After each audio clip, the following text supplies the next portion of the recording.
This is our AI video generator, which we can provide prompt to generate video from text.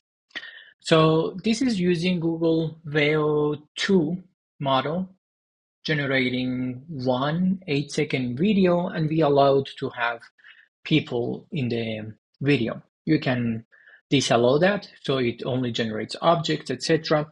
But in this video, we are creating an advertisement for a sneaker. For example, this is the prompt I have.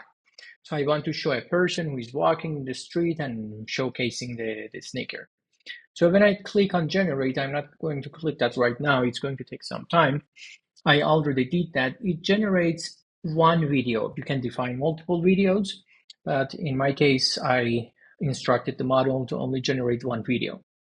So the video is this, and it doesn't have any background music, etc. So I quickly did some edit of the video using free to use music, added some background music to the video.